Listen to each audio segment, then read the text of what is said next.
2.5 years ago, the Ontario government identified that we would need 1.5 million new homes over the next decade to meet demand. What has happened since? The answer is not enough. What will it take to solve Ontario's housing crisis? Let's ask. Mike Moffat, founding director of Place Centre at the Smart Prosperity Institute. Lisa Helps, the executive lead of BC Builds, a housing program delivered by BC Housing. Neil Rogers, strategic advisor for the Ontario Home Builders Association, and Jag Sharma, Deputy City Manager of Development and Growth Services for the City of Toronto. And could we please welcome them here to AMO this year, everybody? Thank you. I do have to say a little housekeeping off the top. First of all, Mike, you didn't come that far to join us, did you? No, I walked here. You didn't ask that one. You walked here. Okay, yeah, you live in Ottawa. You two on the end there flew from Toronto, yes? Yes. I actually You are the winner. You flew from Victoria, British Columbia. I did. Okay, that's very impressive. Thank you for making such a my schlep to get pleasure. here to join us. You have, I should also say, the best name of anybody in politics I've ever seen. How'd you like to run for office and your name is Lisa Helps? Is that great? What was your slogan? Well, it's interesting. We were chatting about this back room. So my team, when I ran for mayor, was at the whiteboard saying, "Okay, how about this? How about that?" And someone said, "It helps to vote," and then someone else said, "No, voting helps." And that's what my election sign Voting said. helps. Voting helps, because it actually drove voter turnout as well. Excellent. Well done. Neil, you and I have to do a bit of a full disclosure thing We here. do? Who is your favorite Pacan? Jeff. Exactly. That would be my brother, who's a home builder in Southern Ontario, so we put that on the record in the interest of full disclosure. And away we go. Mike, a little background first. 1.5 million homes over the ensuing decade when they made the announcement. How did they come up with that number? I actually don't know, to be quite honest. They released this number, and we did a report at Place Centre, and we were actually trying to debunk it. At the time, we thought it was too high. So we looked at demographic change, population growth. We built this big Excel model, and it spat out 1.498 million. So our paper quickly changed from a debunking to a, yeah, that sounds about right. And the challenge is now that the population has continued to grow faster than the Ministry of Finance and others have forecasted. So we did a follow-up last summer and found it was about 1.7 million that we need instead. If I did one now, I think we're probably closer to 1.9 million. Now, we have to understand there's a lot of uncertainty about that. We don't know what's going to happen with things like international students, non-permanent residents, other temporary foreign workers. But it is an accurate figure. I think one caveat is we have to realize that a unit is not a unit is not a unit. We are building a lot of one-bedroom apartments in this province. Those are helpful.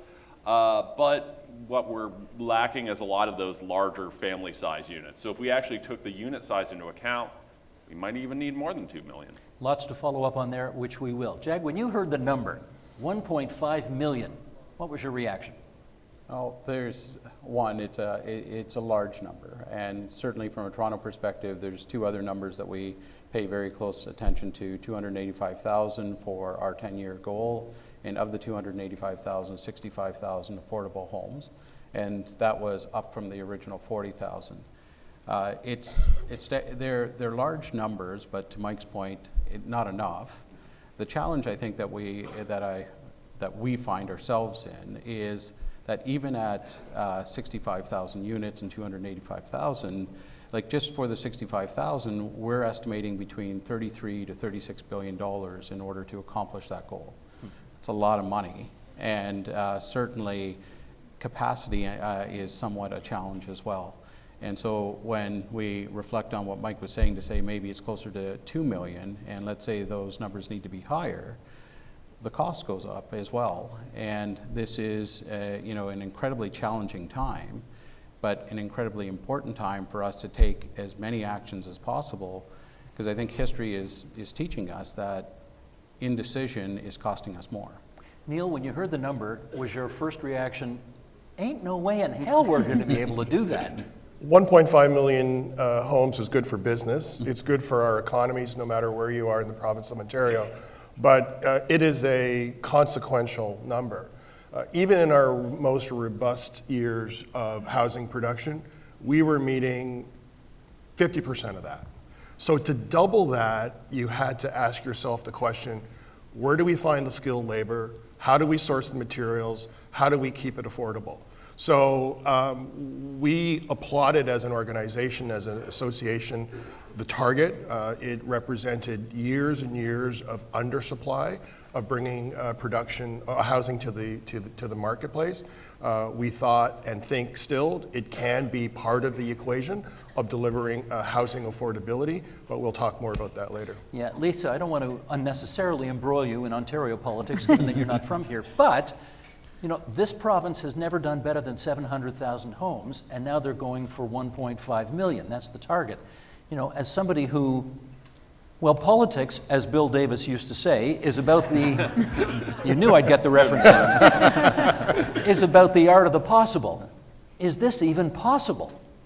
It has to be possible. I think in Ontario, in British Columbia, across the country, it has to be possible for us to come together, to rally, to build these homes, because otherwise, and not to start off on a really negative note, but otherwise our communities in our country are going to crumble. Our economy is going to crumble. Our neighborhoods are going to crumble. We're going to have more people living outside, on our streets, in our parks. So I see that there is no option for Ontario not to meet its target, for BC not to meet its target. We must, and I think the question, and I know we're going to dig into this here, the question is how? How can we? And I think we've got to put some things together differently than we've been doing in order to meet those targets. From a political point of view, though, Mike, you know, every time a minister has a press conference about housing, the issue of targets comes up, and the issue of you're not going to meet your target comes up. Yeah. Should the government set a quote-unquote more realistic target at this point? No, just for the reasons that Lisa suggests, that I don't think failure is an option here. We're seeing, we had a report of over 200,000 persons experiencing homelessness here in Ontario, and we can quibble about whether or not that's too high or too low an estimate, but it seems reasonable to me. We're hearing 25 international students living in a 3-bedroom home in Brampton, and that's very common across the province. So, unless something's happening on the population growth side, we have to house these people. There really isn't an option, so we've got to figure out how to get there. Let me do a follow-up with you. How did we get into a position where we suddenly, a couple of years ago, realized, oh my goodness, we need an historic amount of housing built that we are not prepared to do? How did that happen? Well, I think before the pandemic, there were a lot of reasons that people were giving about why home prices and rents were so expensive, and some of which had some merit to it. We said, okay, well, this is kind of an interest rate phenomenon, and when interest rates normalize, so will home prices. Well, they did, and they haven't.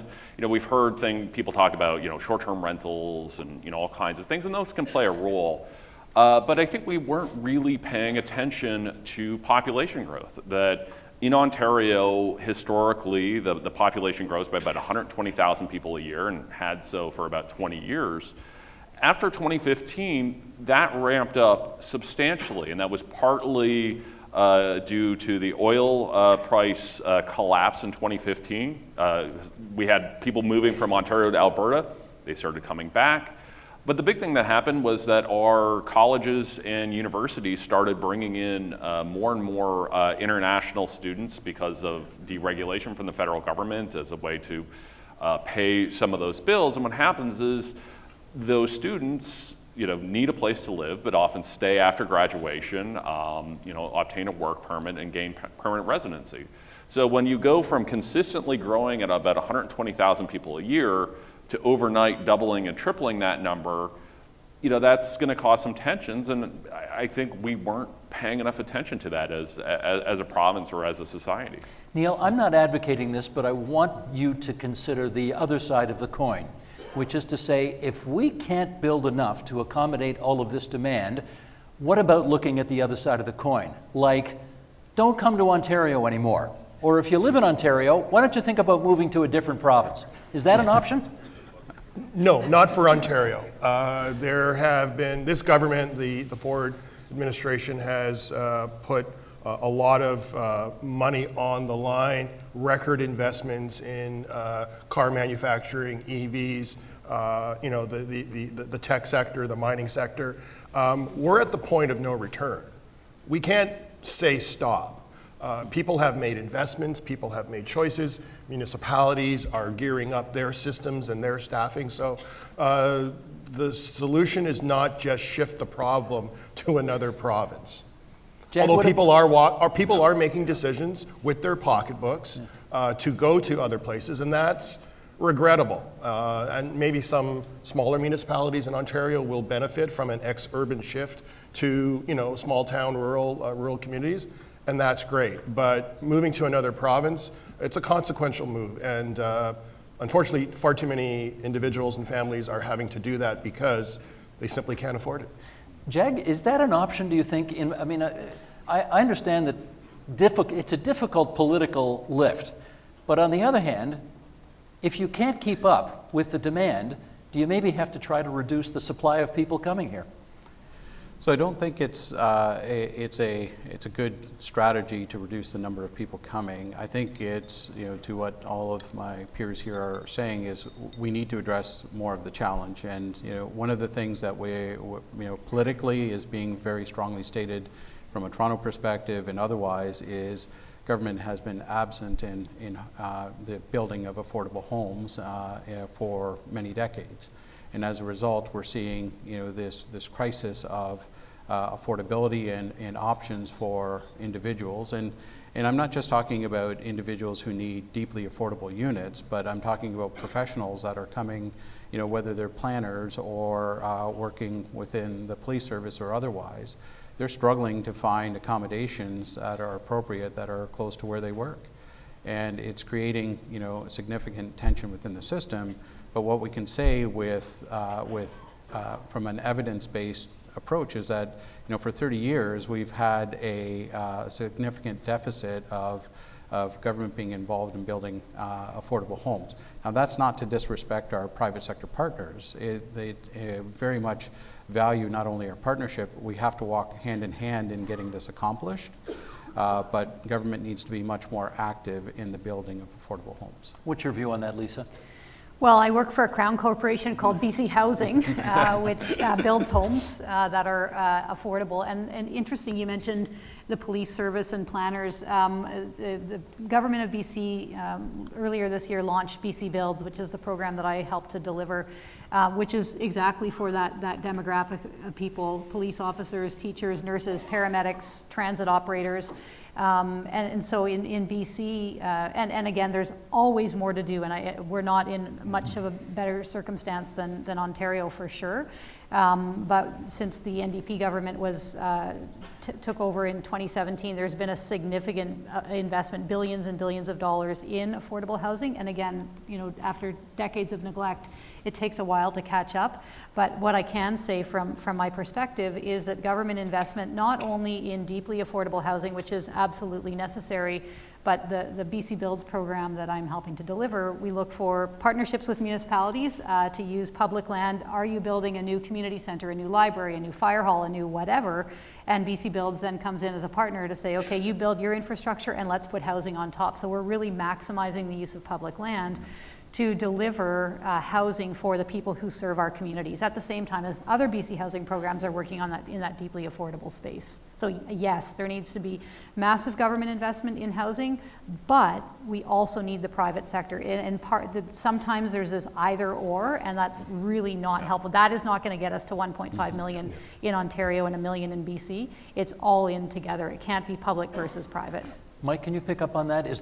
Are the governments of Ontario and Canada as invested in building the housing we need today as they were, say, post-World War II? No, I think we're getting there, and I couldn't agree more with Lisa. This has to be an and conversation that we need. We need deeply affordable housing. We need government involved, but also the private sector.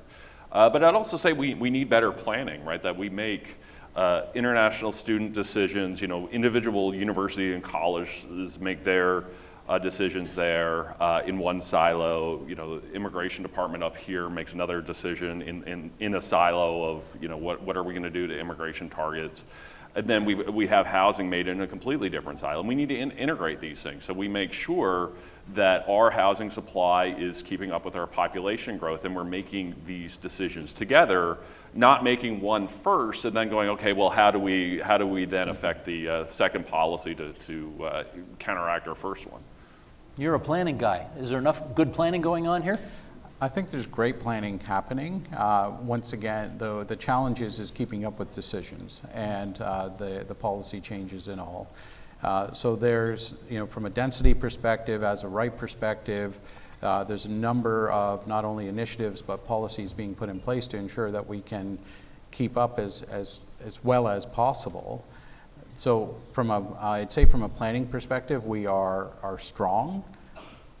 It is better coordination that's going to be required, and you know, I come back to the fact that, and it's not going to be cheap. It's we're going to need continued investment, alignment, and simplification if we can, wherever we can, to whether it's stacking incentives or stacking programs, or you know, aligning them from a funding perspective such that, you know, we don't have to make multiple applications, because it all takes resources, time, and money. And the more that we can simplify, we all have one objective, which is to deliver more homes, the right mix of homes. And if we can simplify as much as possible, it helps us get that much further. Neil, I'm told we need 100,000 workers to build these new homes, and we haven't got them. So where are we going to get them? We have to promote skilled trades as a legitimate and successful and rewarding career for both men and women. You know, the challenge will be, can we grow them domestically? Do we have to import them, which, you know, creates some additional challenges. But there are a lot of interesting individuals out there who are curating this next generation of trades. So with equal amount of effort and pressure, Ontario has to respond to creating the space, the rooms, the services to build this next generation of workers. How Can have I we dealt jump? with that in Yeah, BC? I just want to, well, we're in no better shape. We've got massive numbers of trades retiring and not enough people coming in. But I think one of the things that we're kind of tiptoeing towards, and I know that there's work in this across the country, we can do two things. Well, we need to do many things. One is let's get a new generation of trades trained up for sure. And also we need to think about how we're building housing. And we have built housing in this country without substantial innovation for the last 100 years. The way that homes are built today, pretty much, I mean, there's been, but if you look at mining, if you look at farming, if you look at agriculture, if you look at, I guess farming and agriculture are the same, other industries, there's been massive innovation. And generally, homes are built by construction workers showing up on site, swinging a hammer. Sometimes now there are panels, and it's done the same way. And that takes the same amount of labor. What we're starting to do in BC, and I know there's been some efforts again across the country, is looking at factory manufactured housing. And the first thing that people think of when you think of factory manufactured housing is an ATCO trailer. That is not what is meant by factory manufactured housing. But you know, if you think about how cars are built, you know, we don't go to someone's driveway and bring all the parts and build the car. We do it in a factory. And when you look at, you know, kitchens and bathrooms and even, you know, wall panels, there's massive, massive innovation in the way we build housing. That's going to require A, less labor, but also B, better jobs. It doesn't mean that there won't be people on site assembling the homes, but if we can shift our heads towards manufacturing homes in factories and really having, and I know you touched on this in the housing, the National Housing Accord, an industrial strategy. What is Canada's industrial strategy for housing? There's massive economic opportunity. It takes care of some of the trade pressure, and it allows us to innovate. Why has your industry not embraced that? It's been a challenge. I can speak from personal experience. I was one of a group of partners who tried to execute in the City of Toronto, 6-story, all wood. The very, very first one in the City of Toronto, perhaps in the province of Ontario. It took 6 months to build. It took 2 years to approve. So the building it, the skilled trades is not the issue. We still have an approval process system that is perhaps out of sync with getting this done. So, you know, if you want to create housing quickly,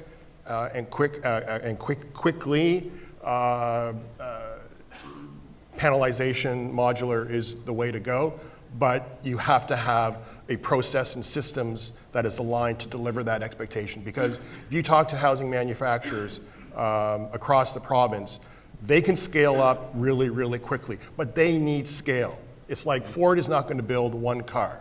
They want to build 150,000 cars. So if municipalities can embrace that and deliver on that scale, there's no shortage of pent-up demand. It would be a great model for assisted and affordable housing that many municipalities have housing corps who need delivery of this. It's the way to go. I can't disagree with Lisa. Jag, Mike, let me just get this Jag on this, which is I hear about scale issues from developers, and I hear that it takes 10 years from the time you have an idea to buy a piece of land to actually getting City Hall to approve things. And surely that cannot persist if you want to deal with this 1.5 million. You know, and you're absolutely right, and I wouldn't dismiss those comments. They are reflective of what the industry tells us. What I can tell you is that's the reason why Toronto made the decision to invest in development and growth services. It doesn't often create a separate service area, and it's aligned everything from the housing secretariat to planning to our buildings department in one area, as well as components of our commenting divisions from engineering, so that we can bring all the key decision makers into one area under one umbrella. And we've created a separate stream within planning. So I have two direct reports now. It's Chief Planner and the Executive Director of Development Review. So it's a little bit of parting of the planning team, but what it's doing is it's accelerating our reviews of planning applications. Now, I don't want this to be, essentially saying that, hey, we've done it, but we've got examples now of 3 non-for-profit and 2 private sector projects that we've done that would have traditionally, when we look at our average timelines, taken 500 to 600 days, and they've been delivered as far as zoning or NOAC in less than 90 days. And so this is where the city is making the investments in order to start to change the narrative around the timelines. But just to pick up off of the idea of whether it be modular housing or mass timber and otherwise, I do very much agree that they are great solutions. Right now they're penciling, though, in a way that makes them sometimes even more expensive than traditional builds. And that does speak to, it's similar to automotive, where whether you get a new product line, whether EVs or otherwise, until you get to scale, you won't necessarily see the benefit. There absolutely is a case, though, to say we need to move in this direction, because once you've adopted that type of approach, and you can accelerate decision making and even standard designs, which I know other levels of government are referring to as well, then you can really build on speed of delivery, because now, as long as the site is appropriate, and whether it's slab on grade or you have to have foundation, and it's a standard design, this gives the supply chain, the manufacturers, the confidence to say they're building something that they know they can turn around quickly. Mike, jump in. Yeah, well, I think the automotive example is a really good one. And I think there's 3 challenges that make modular housing different than building cars, but they're all things that the government can address. One is just differences in regulations, right? That, you build a car, you can buy it in London or Kingston or Winnipeg or wherever, and it allows for that scale.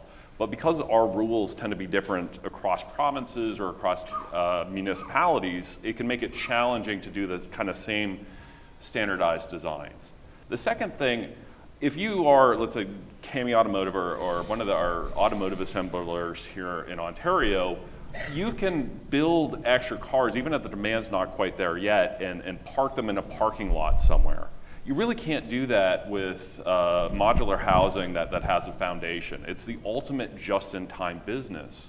And one of the challenges is if the time for approvals is uncertain, then if you don't know when you're going to be able to lay that foundation, you're going to get these homes that are kind of sort of backed up in the factory, and then manufacturing just has to stop. So it's critically important that we have these timelines that are fixed and predictable. And the third thing, that the challenge that we've had going back to the 40s is we've had a lot, both in the United States and Canada, we've had a lot of great startups who do this space, are in this space, but they don't survive recessions, because home building is a very a very sort of hot and cold type industry. It really moves with the business cycle even more than making cars.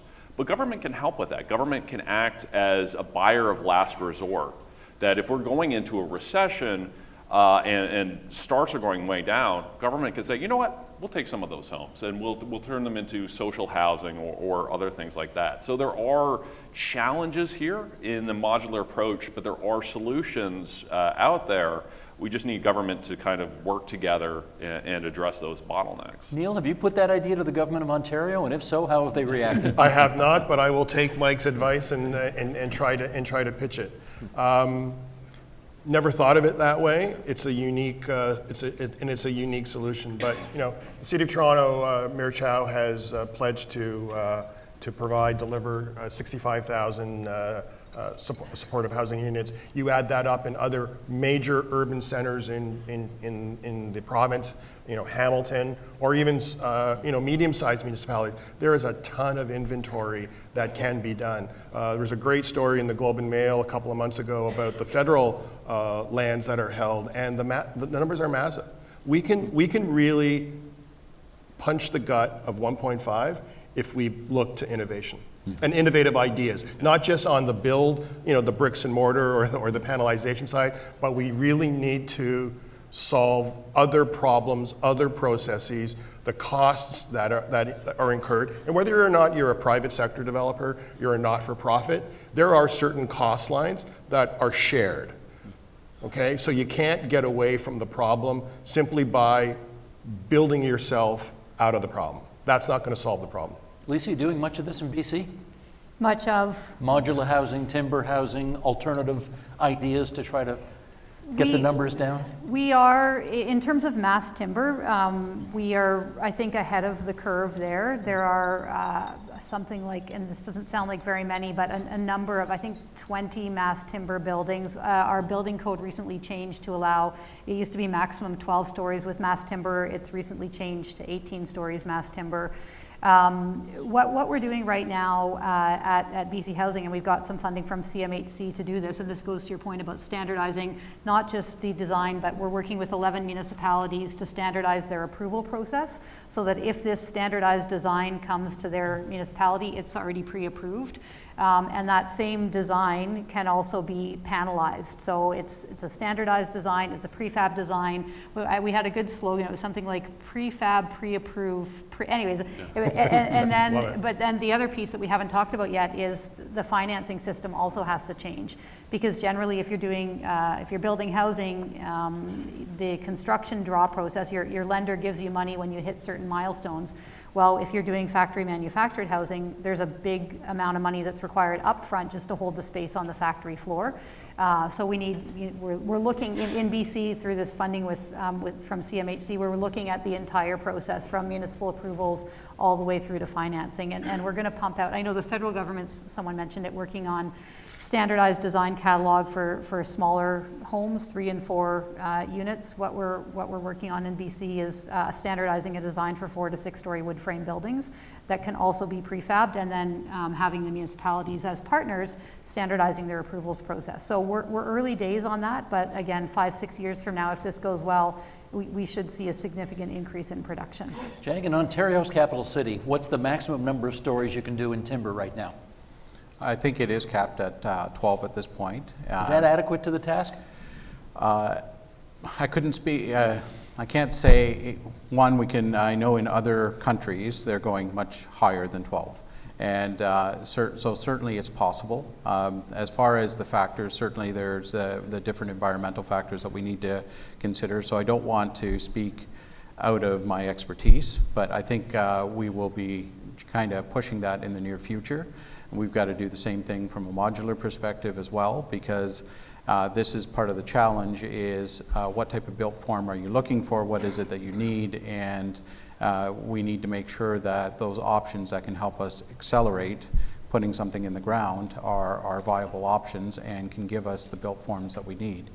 And so we are challenging everywhere, and to Lisa's point, our buildings department is working with different development organizations so that when it comes to, say, mass timber, we're thinking ahead of the game and giving them the best advice as possible so that we can streamline decision making and pulling successful building permits as quickly as possible.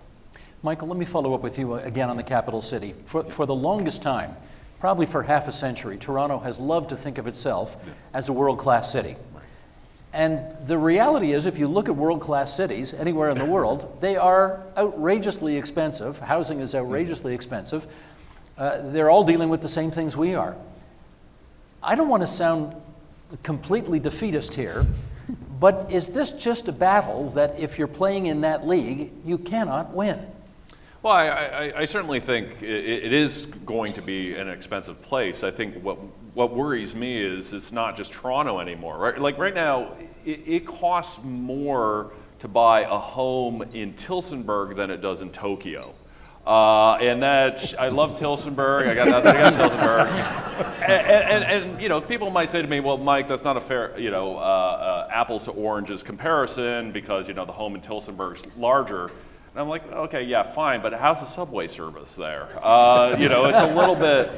a little bit different. So yeah, downtown Toronto's probably always going to be expensive. But what concerns me is that it's all of Southern Ontario, right? That this is, 40 years ago, you might have been living in an apartment in downtown Toronto.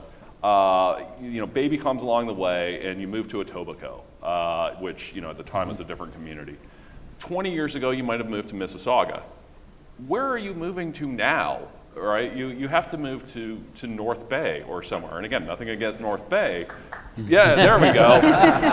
But the challenge is, we can't have all the patients living in Toronto and all the nurses living in North Bay, right? That just doesn't work. So we have to find a way to create middle-class housing. And yes, that might not be in downtown Toronto. It might not even be in the city of Toronto, but it's got to be somewhere in commuting distance so we can have the nurses and the patients, all being able to interact with each other. Based on what I've seen, Vancouver, it's even worse. I mean, have you had to throw in the towel on Vancouver and just say, we're not going to be able to build affordable housing to let those nurses buy homes in the city anymore? Yeah, well, I think, no, we're not giving up, and I think that's precisely why the government created this BC Builds program, which is deliberately focused on middle-income workers. It recognizes that our healthcare is having trouble recruiting workers, our schools are, it's a real, again, I think if we had, when you were talking about planning, you asked, do we have good planning? I think we want to be completely honest. Right now we have really good reacting. If we had truly planned, we would be in a different situation right now. And so I think what we're doing now, at least in BC with BC Builds, is we're still reacting to this crisis of essential workers, living very, very far. And just a really concrete example. So one of our first BC Builds projects is actually an 18-story mass timber building in the city of North Vancouver. And I was talking with the mayor there, wonderful, amazing mayor, Linda Buchanan, and their principal right now at one of their elementary schools lives in Surrey. Now Surrey is like, a long drive from the city of North Vancouver. And if a principal job came up in Surrey, they lose their principal just like that. Yeah. Right? So there are real issues that need to be thought through and accounted for. And your example is good. If all the nurses are in North Bay, the patients are here. So we are just dipping our toe into how do we begin to solve for this, and what is the role of government in partnership with our municipal partners. Woodward and Bernstein used to say, follow the money. So let's follow the money here, shall we? Neil, the province passed a law to waive development charges in certain circumstances in order to spur on growth. Was that the right move?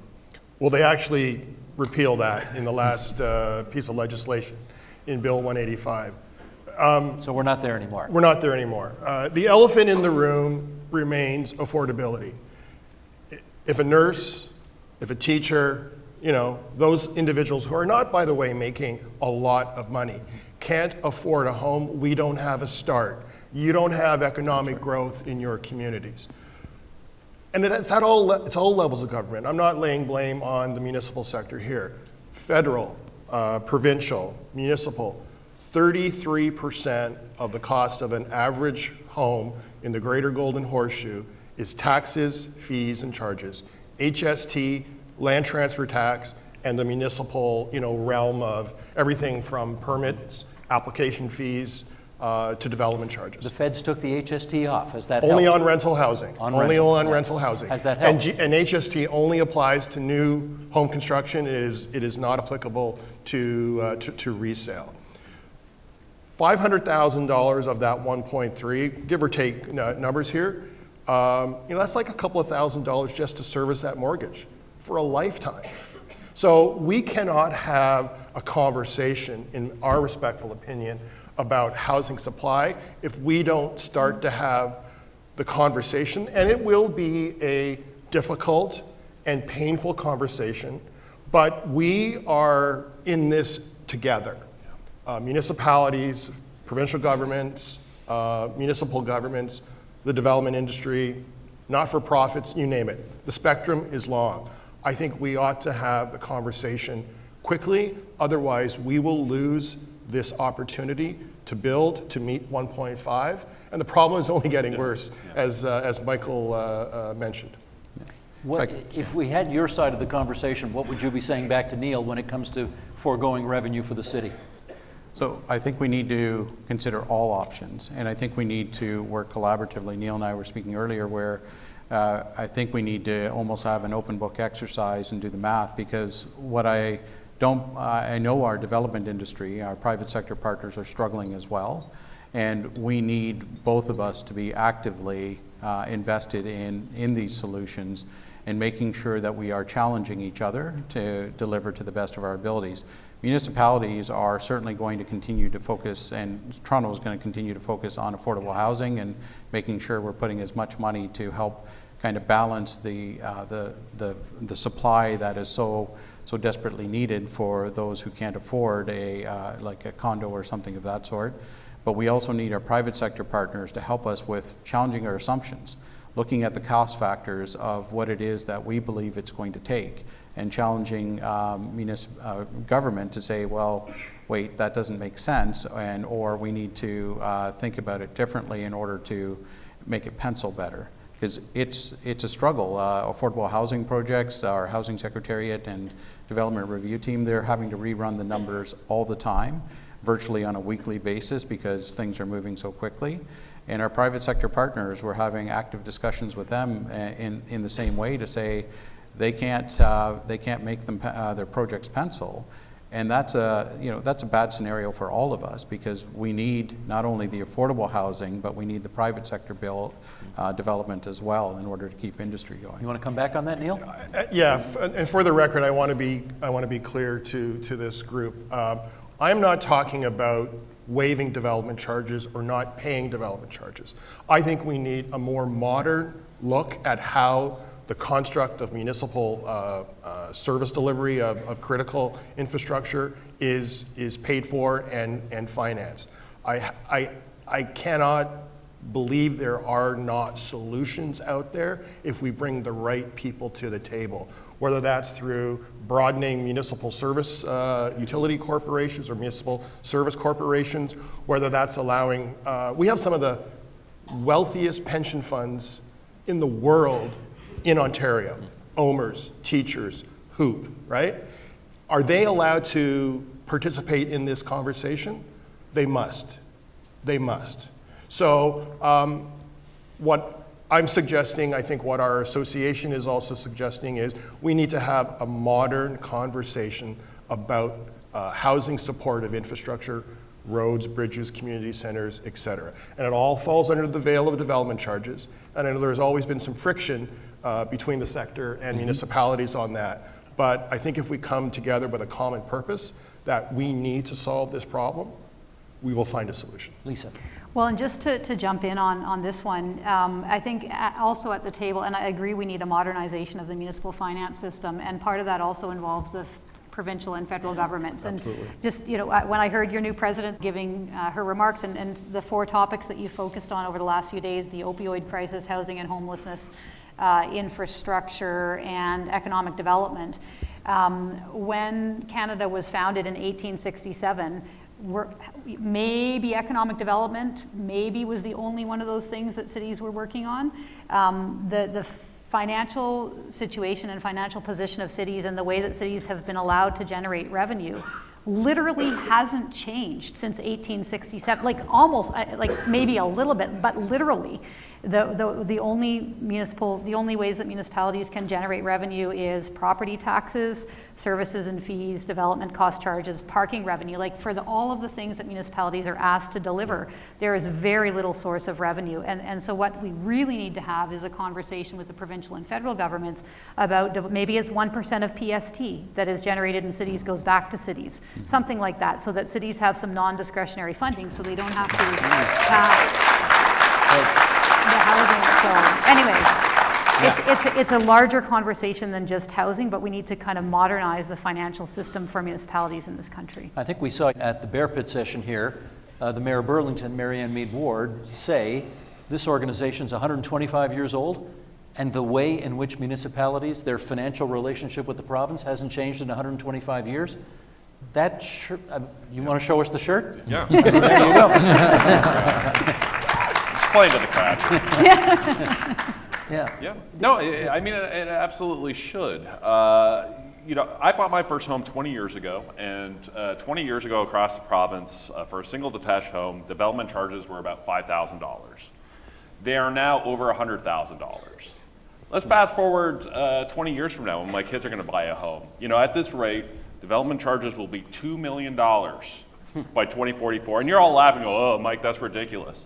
If I told you in 2004 that development charges would have been 6 figures, I would have been laughed out of this room, right? So I think we need to re-examine these things. And I recognize that a lot of that, or almost all of that, can't be done by municipalities. But, I think we need to question our assumptions, right? We always talk about growth pays for growth, okay? But what is that growth in? A lot of that growth is in roads. Why don't cars pay for roads instead of houses pay for roads? Right? I think we need to look at that. Like, why, if I'm living in a condo or an apartment in downtown Ottawa in a walkable community, why the heck am I getting charged all these development charges to build arterial roads out in the suburbs? Right? So not only is it expensive, but it's really not good for our climate. So instead, I think we need to better align what the infrastructure we're building and the revenue source, right? That, for water and wastewater, it should be water and wastewater use paying for that. For roads, it should be cars, rather than just dumping everything onto housing and then wondering, okay, well, why is our housing so expensive, right? Because we're making housing pay for absolutely everything, even at times where, again, you're living in a walkable community downtown somewhere, but you're paying all of these development charges to build a bunch of roads, arterial roads that you'll never use. It just doesn't make any sense. Let me focus on one of those things, the land transfer tax. What percentage of the average house does the land transfer? First of all, do you all charge land transfer taxes? Every municipality in Ontario? No, only Toronto. Toronto does, big time, right? Twice. Twice. 2%. It's 2%. Yeah. Okay. And that's on top of the development charges. So it's You about got the tax 10%. on a tax. Yeah, it's about 10% in a GTA Golden Horseshoe average. 10% of the house. If the average house price today is $1 million, $1.3 million for a single $1.3 million, family, yeah. it's $130,000 in land transfer tax. Big chunk of change. Can you do anything about that? I'm going to start with the short answer, no. But the longer answer is that it really is around identifying revenue sources to continue to make the investments that are needed from a Toronto perspective. So whether it's a portion of the tax or something of that sort, it's the different revenue sources are needed in order to continue not only the growth, but and I'm speaking, to some of my peers' portfolios, but when we look at some of the aging infrastructure and the cost and making sure that it is sized appropriately for the growth and the density that we're looking for, it's not cheap. And the funds have to come from somewhere, and it's one of those sources of funding that is necessary from a Toronto perspective. We heard the Minister of Municipal Affairs and Housing, Paul Calandra, say there is no stone we will not turn over we're going to break some eggs. We're going to look at every possible alternative in order to get housing more underfoot. Mike, you've looked at this. Does he really mean it? It doesn't, not yet, no. I mean, there's certainly, there are some good things, I think, that came out of the PPS. PPS? I'm Provincial so bad. planning statement. Provincial planning statement, thank you. I'm horrible with acronyms. I do like the fact that we're trying to integrate Ministry of Finance population projections with planning. I think that's smart. I think that's exactly what I was talking about earlier about stopping making all of these decisions in silos. But I think we need to go further, right? I think we haven't really examined how to take all of these things off of development charges and still pay for the infrastructure that we need. So, we're kind of tinkering around the edges, but, these big kind of transformative changes, really don't seem to be on the table right now. Lisa, and again, I'm not trying to get you embroiled in Ontario politics here, but does a government which on the one hand says, no stone unturned, look at every option, break some eggs, but on the other hand says, in existing neighborhoods, we're not going to do more than fourplexes, or what do they say? Is it 4 stories or fourplexes? 4 to 6 stories. 4 to 6 stories. Is that a government that's serious about getting to 1.5 million homes? Well, I'll speak to British Columbia. I don't want to criticize the Ontario government because I think what our government has done, and very ambitiously in a very, very, very quick period, and not all municipalities have been happy with this, but a number of things. So mass timber from 12 stories to 18 stories, anything that was previously zoned single-family home anywhere in the province, almost anywhere in the province, with few exceptions. As of right, you can now build 4 units or 6 units if you're near transit. They have created transit-oriented development zones. So if you're within 200 meters of transit, 400 meters of transit, 800 meters of transit, as of right, and again, municipalities are leaping to catch up because the province hasn't given them much time to adapt. All of the 10 stories, 16 stories, 20 stories as of right. So, and outlawed Airbnbs. It's been a very, very, very fast-paced, aggressive. I would say money where mouth is. This provincial government in BC is very serious about not tinkering around the edges. So there's been, a seismic shift. And one of the things I think we haven't quite figured out, they've also outlawed public hearings. If something fits with your official community plan, no public hearing is allowed. It's the staff get to approve it and off we go. Is that a good idea? It's a great idea. I as mayor, I sat so late into the night listening to people tell us why they don't want housing in their backyard. And not every municipality thinks it's a great idea, but I think the most radical move, and again, this I think going back to planning, I think is good planning. What the provincial government in Ontario has said is every municipality, well, they started this in 2018, every municipality has to do a housing needs assessment. That was first. Now every municipality in Ontario, and the government is actually giving money to municipalities for this, but every municipal government in Ontario has to do a housing needs assessment, needs to figure out what their population growth is for the next 20 years. They need to have their official community plan, which is the local planning document, have enough density to accommodate all of those people. And then, third step, by the end of 2025, they need to upzone their entire municipality to accommodate that density. So that is a radical approach because what it means is the table is set for the future. We got about 10 minutes to go here, and I don't want to leave this audience with the impression that nothing good is happening out there. Earlier this year, the City of Toronto announced that it overshot its housing targets by more than 50%. Absolutely. How'd they do that? A lot of it was pent up from the pandemic, so certainly I don't want to misrepresent in any way. So we had a number of projects that were in the pipeline that we were able to successfully move. We've of course, like most municipalities, seen a significant reduction. We're still on track to hit our minimum of 80%. We're at about 52% based on CMHC data. But it's a more challenging year. So that, that pent up, we overshot by 51%, which is fantastic.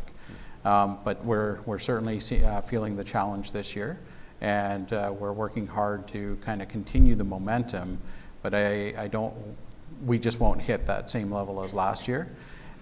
It is, we are improving our processes substantially. I referred to a few of the projects that we've accelerated considerably, and we're looking at making sure our internal processes are ready for when the industry continues to bounce back, and making sure that we're going to move things quickly. We were chatting earlier, and I think timing is everything, and if the efforts that are being put in now were in place, call it 4 years ago or pre-pandemic, the impact that it potentially could have had. So I come back to the cost of indecision and how quickly we need to move in order to really deal with this crisis, because every year will just continue to drive the cost right through the roof.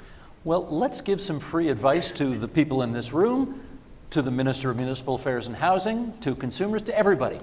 If you want things to work better, go ahead, Neil. What do you want to see done? Greater consistency across municipalities, because our members operate in multiple jurisdictions. And they go to Grimsby or they go to Kincardine, very different processes. Their systems, their offices are set up kind of like a small manufacturer. They expect to have a very streamlined and consistent process. So Minister Calandra made a veiled comment about consistency and conformity. That doesn't necessarily have to be done through legislation. I think he's looking to municipalities to make best efforts to do so, but I also got the impression that he wouldn't be afraid to do something if he's not seeing measurable progress. I'm tempted to ask this audience whether you would be open to being legislated on that. Yeah, I'm seeing heads going like this in the front row. Yeah, okay, interesting. But let me give you an example. Green development standards. There's about 26 municipalities who are in the process of doing green development standards. There is not one that is consistent. There's 26 different standards. Let's say there's not a high degree of consistency or conformity. Okay. We are not denying that green development standards play a significant role in the climate change and the climate crisis.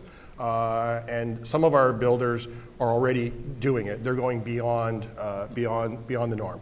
And let's also remind ourselves that we have a brand new building code that has elevated the standards on energy efficiency, and effectively Ontario and BC are leading the way nationally on that.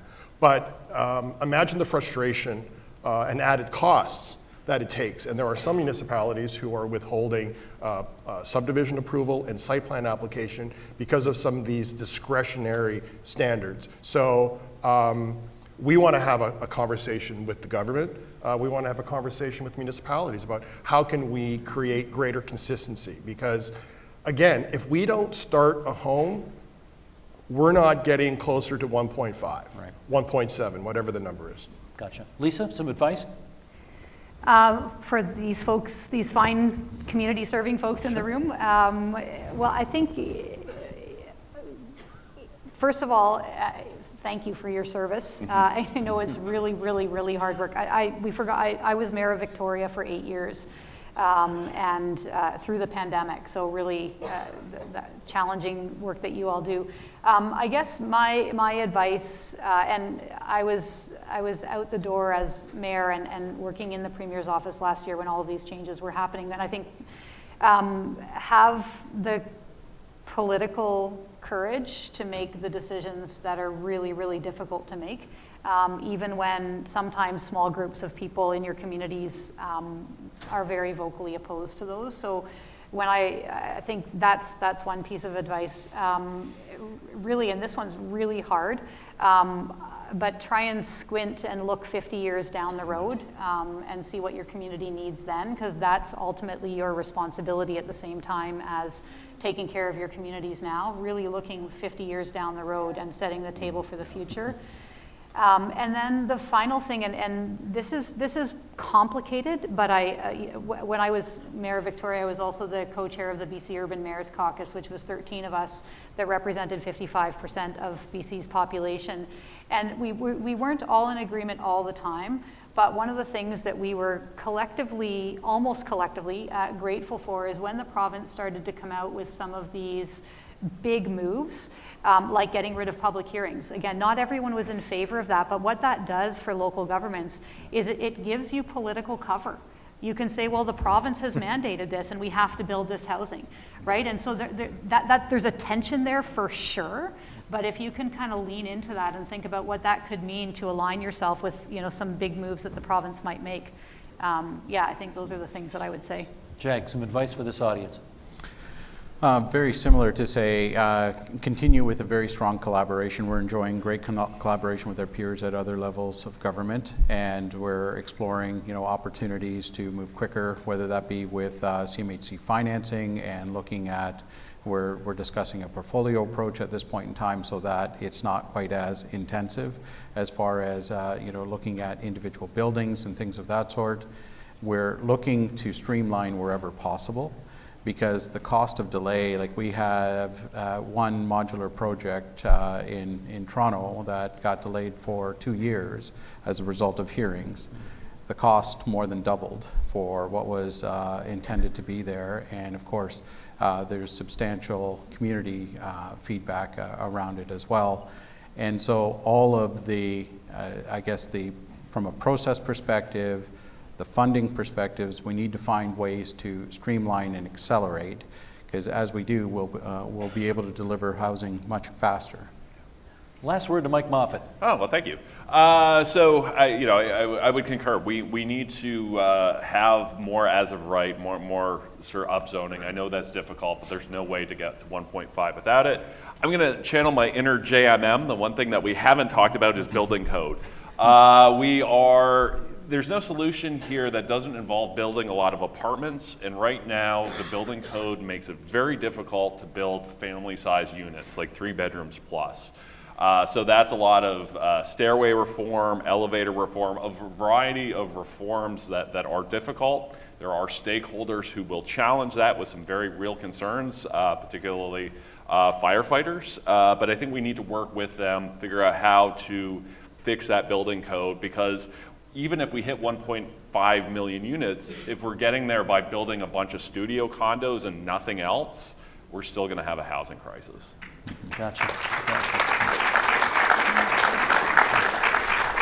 Well, let me just say a couple of things in wrapping up. I know that you all want to join me in thanking these 4 from coming very near and very far for today's discussion. Thank you very much, everybody, and it's great to be with you again here at AMO in Ottawa.